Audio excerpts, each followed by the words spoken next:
Terkadang, kebaikan datang dari orang yang tak kita sangka, di tempat yang paling dingin, dan di saat yang paling sunyi. Dalam video ini, kamu akan menyaksikan cerita tentang seorang TKI pria asal Indonesia yang dengan hati tulus menolong seorang wanita yang tertidur sendirian di jalanan bersalju, tanpa mengenal, tanpa pamrih, hanya rasa kemanusiaan yang berbicara. Sebuah tindakan sederhana yang perlahan berubah menjadi cerita yang menghangatkan hati, dan mungkin akan membuat kamu terdiam, bahkan meneteskan air mata di akhir ceritanya. Sebelum kita mulai, dukung channel ini dengan menekan tombol like, subscribe, dan tuliskan di kolom komentar kamu menonton dari kota mana.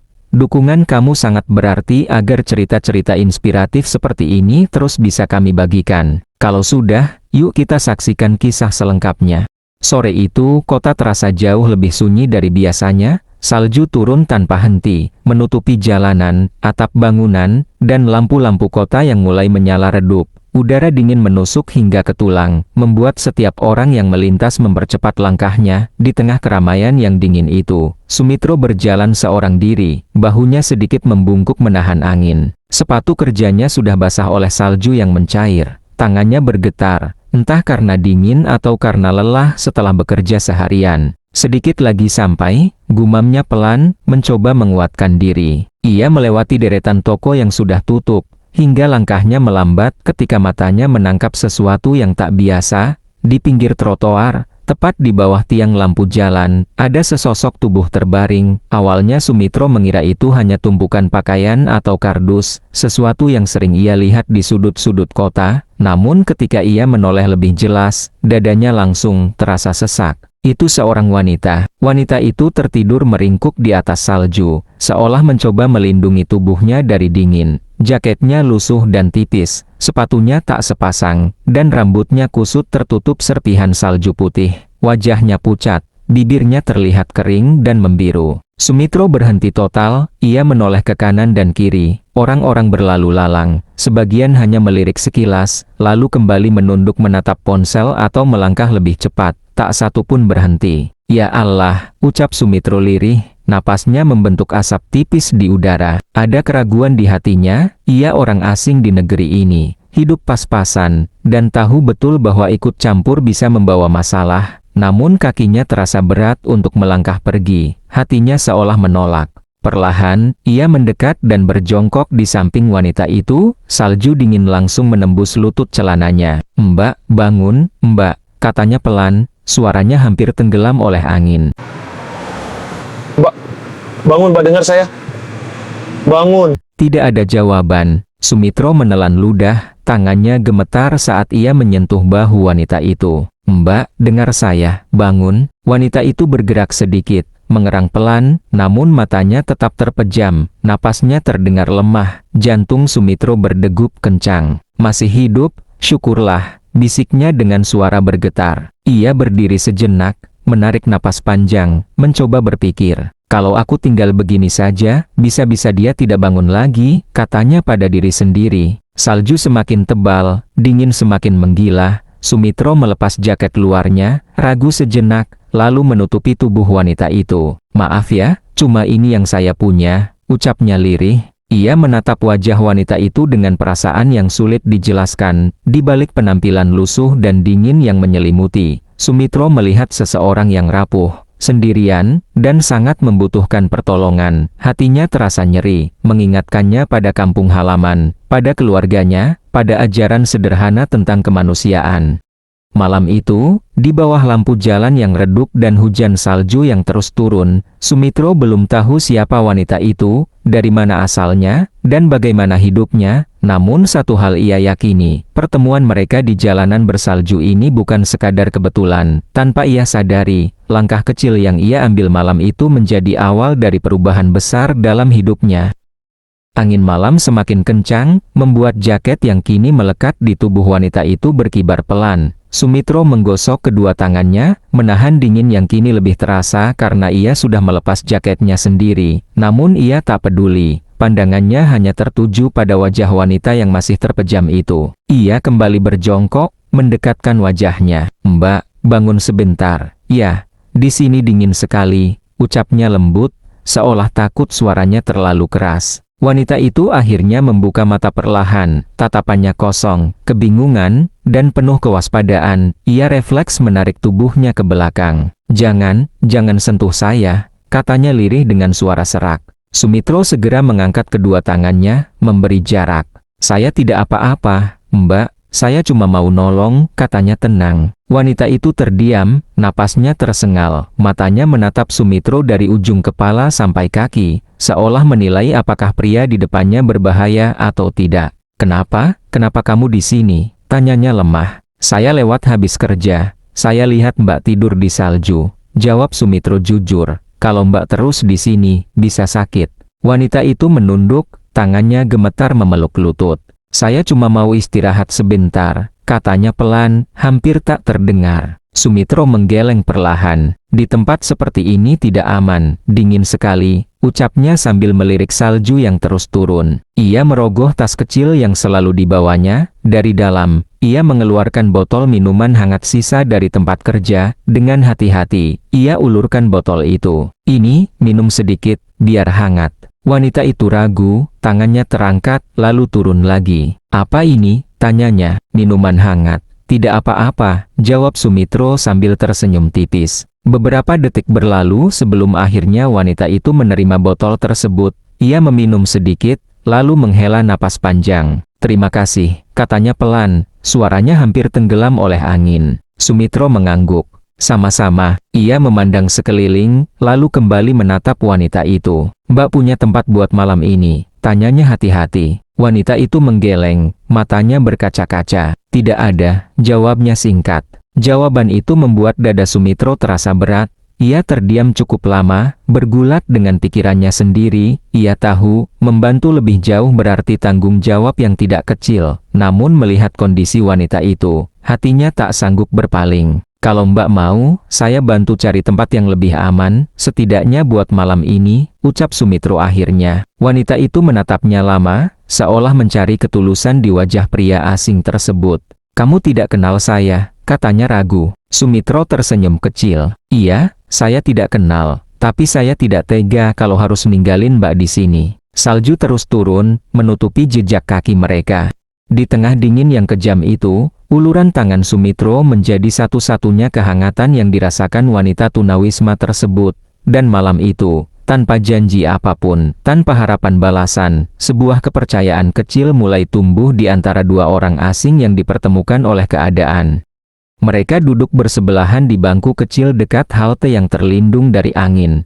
Salju masih turun, namun tak lagi langsung mengenai tubuh mereka. Wanita itu memeluk jaket Sumitro erat-erat, seolah jaket itu satu-satunya pelindung yang ia miliki. Beberapa saat mereka hanya diam, suara angin dan langkah kaki orang yang lewat menjadi latar sunyi di antara mereka. Sumitro tak ingin memaksa, tapi hatinya dipenuhi rasa ingin tahu dan kepedulian. Namamu siapa, Mbak? Tanyanya pelan, memecah keheningan. Wanita itu terdiam cukup lama sebelum menjawab. Lina, katanya singkat. Nama saya Sumitro, balasnya sambil mengangguk pelan. Lina menunduk, menatap tangannya sendiri yang kemerahan karena dingin. Kamu orang baik, ucapnya tiba-tiba, biasanya orang cuma lewat. Sumitro tersenyum kecil, sedikit canggung. Mungkin karena saya juga pernah ngerasa sendirian, jawabnya jujur. Ucapan itu membuat Lina perlahan menoleh, matanya tampak lelah, namun kini lebih hidup dibanding sebelumnya. Kamu tidak perlu repot-repot sama saya, katanya lirih, saya cuma beban. Sumitro menggeleng pelan. Tidak ada orang yang pantas dibilang beban, ucapnya tegas namun lembut. Kata-kata itu seolah meruntuhkan sesuatu di dalam diri Lina. Matanya berkaca-kaca, ia menarik napas panjang, lalu menghembuskannya perlahan. Saya dulu punya rumah, katanya pelan, punya keluarga, hidup saya normal. Sumitro mendengarkan dengan penuh perhatian, tak memotong sedikit pun. Suami saya meninggal, lanjut Lina, suaranya bergetar. Setelah itu semuanya runtuh. Pekerjaan hilang, rumah diambil, saya tidak punya siapa-siapa. Ia berhenti sejenak, menelan ludah, mencoba menahan air mata yang akhirnya jatuh juga. Awalnya saya pikir ini cuma sementara, tapi hari demi hari, saya makin terjebak. Sumitro menunduk, dadanya terasa sesak. Saya minta maaf, katanya lirih, pasti berat sekali. Lina mengangguk pelan. Kadang saya tidur di jalanan bukan karena mau, ucapnya, tapi karena saya tidak tahu harus kemana lagi. Sumitro menatap wanita itu dengan pandangan berbeda, bukan lagi sekadar sosok tunawisma di jalanan bersalju, tapi seorang manusia dengan masa lalu, dengan kehilangan, dengan luka yang dalam. Kamu kuat, kata Sumitro pelan. Lina tersenyum pahit. Tidak, saya cuma bertahan. Angin kembali berhembus kencang. Sumitro berdiri sedikit lebih dekat, memastikan jaketnya masih menutupi tubuh Lina dengan baik. Selama malam ini, kamu tidak sendirian, ucapnya mantap. Lina menatapnya, kali ini tanpa rasa takut. Terima kasih, Sumitro, katanya tulus. Di tengah dingin yang masih menyelimuti kota, percakapan sederhana itu menjadi awal dari ikatan yang lebih dalam. Sumitro belum tahu sejauh apa ia akan melangkah, dan Lina belum tahu harapan apa yang menantinya. Namun malam itu, luka lama mulai terbuka, bukan untuk menyakitkan, melainkan untuk perlahan disembuhkan. Malam itu tidak berakhir begitu saja. Sumitro menepati ucapannya. Ia mengantar Lina ke tempat penampungan darurat yang tidak jauh dari sana. Meski sederhana, tempat itu jauh lebih hangat dibandingkan jalanan bersalju. Saat petugas membuka pintu, Lina menoleh ke arah Sumitro dengan mata berkaca-kaca. Kamu yakin mau repot sejauh ini? Tanyanya pelan. Sumitro mengangguk. Yang penting kamu aman dulu malam ini. Hari-hari berikutnya, Sumitro tak menghilang. Setiap selesai bekerja, ia menyempatkan diri datang, membawa makanan hangat atau sekadar menanyakan kabar. Awalnya Lina hanya mengangguk atau tersenyum tipis. Ia masih menyimpan rasa ragu, takut berharap terlalu tinggi. Kamu tidak capek? Tanya Lina suatu sore saat Sumitro datang dengan wajah lelah. Capek sedikit tidak apa-apa, jawab Sumitro sambil tersenyum. Saya senang bisa lihat kamu baik-baik saja. Perlahan, Lina mulai membuka diri. Mereka duduk bersebelahan, berbagi cerita sederhana tentang hari kerja Sumitro yang panjang, tentang masa lalu Lina yang perlahan ingin ia bangun kembali. Tawa kecil mulai terdengar, menggantikan keheningan yang dulu selalu menyelimuti Lina. Suatu hari, Sumitro mengajak Lina berjalan sebentar di taman kecil dekat penampungan. Salju sudah mulai mencair, menyisakan genangan air di tanah. Dulu saya suka duduk di taman, kata Lina pelan, sekarang rasanya seperti mimpi. Bukan mimpi, jawab Sumitro, ini awal yang baru. Dengan bantuan Sumitro, Lina mulai mengurus dirinya kembali. Ia mendapatkan pakaian yang lebih layak, rambutnya dipotong rapi, dan wajahnya kembali memancarkan cahaya yang sempat hilang. Kepercayaan dirinya tumbuh sedikit demi sedikit. Kamu berubah, kata Sumitro suatu hari. Lina tersenyum, kali ini lebih percaya diri. Karena ada yang percaya sama saya. Hari-hari itu berjalan sederhana, tanpa janji besar. Namun bagi Lina, setiap hari terasa seperti hadiah, dan bagi Sumitro, melihat Lina bangkit perlahan memberikan makna baru dalam hidupnya. Tanpa mereka sadari, kebersamaan yang awalnya lahir dari kepedulian, kini mulai mengikat hati mereka lebih dalam. Waktu berjalan tanpa mereka sadari, musim berganti, salju yang dulu menumpuk kini hanya tinggal kenangan. Lina sudah tidak lagi tinggal di penampungan. Dengan bantuan beberapa relawan dan dorongan dari Sumitro, ia mulai bekerja paruh waktu. Senyumnya kini lebih sering terlihat, langkahnya lebih tegap. Sumitro tetap menjadi orang yang paling sering ada di sisinya. Mereka tak pernah menyebut hubungan apa yang sedang mereka jalani. Semuanya mengalir begitu saja, sederhana, tanpa paksaan. Suatu sore, mereka duduk di bangku taman yang sama seperti dulu. Kamu ingat pertama kali kita bertemu? Tanya Lina sambil tersenyum kecil. Sumitro tertawa pelan. Mana mungkin saya lupa. Jaket saya hampir jadi milik kamu selamanya. Lina tersenyum, lalu menunduk.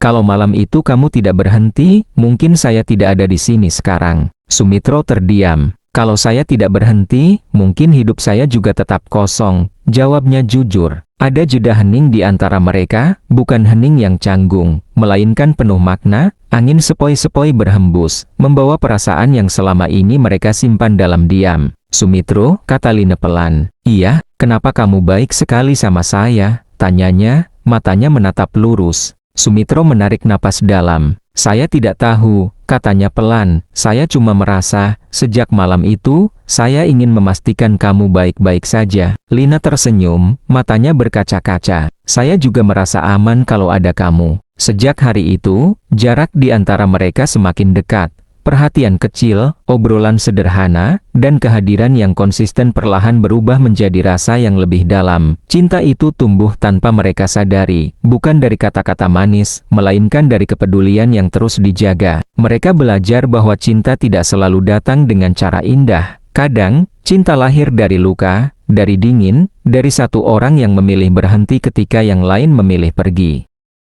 Waktu terus berjalan, Lina kini bekerja penuh waktu. Hidupnya jauh lebih stabil.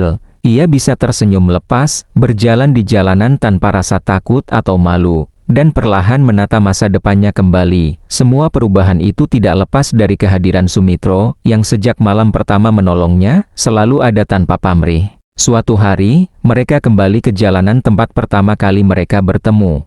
Salju sudah lama hilang, digantikan oleh udara sejuk musim semi. Sumitro menatap Lina, hatinya penuh dengan rasa syukur dan cinta yang tak lagi bisa ia pendam. "Lina," katanya sambil mengambil tangan wanita itu. Lina menoleh, matanya berbinar. "Dari malam pertama aku ketemu kamu di sini, aku merasa ada sesuatu yang harus aku lakukan," ucap Sumitro, suaranya lembut, tapi mantap. Ia mengeluarkan sebuah kotak kecil dari saku jaketnya. "Apakah mau menikah denganku?" tanyanya sambil menatap lurus ke mata Lina. Lina terdiam, air mata mulai menetes, bukan karena sedih, tapi karena bahagia. Ia tak menyangka, pria yang dulu datang hanya sebagai orang asing, kini menjadi bagian terpenting dalam hidupnya. "Sumitro, iya, aku mau," jawabnya dengan suara bergetar. Mereka berpelukan di tengah jalanan yang dulu dingin itu. Salju yang pernah menutupi mereka kini hanya menjadi kenangan yang manis. Tindakan sederhana yang dimulai dari kepedulian tulus kini berbuah cinta dan kebahagiaan. Malam itu, Sumitro dan Lina merayakan awal baru dalam hidup mereka. Dari pertemuan yang penuh dingin dan kesendirian, lahirlah kehangatan yang tidak akan pernah pudar. Dan bagi keduanya, salju yang dulu menakutkan kini menjadi saksi perjalanan cinta yang lahir dari kebaikan hati.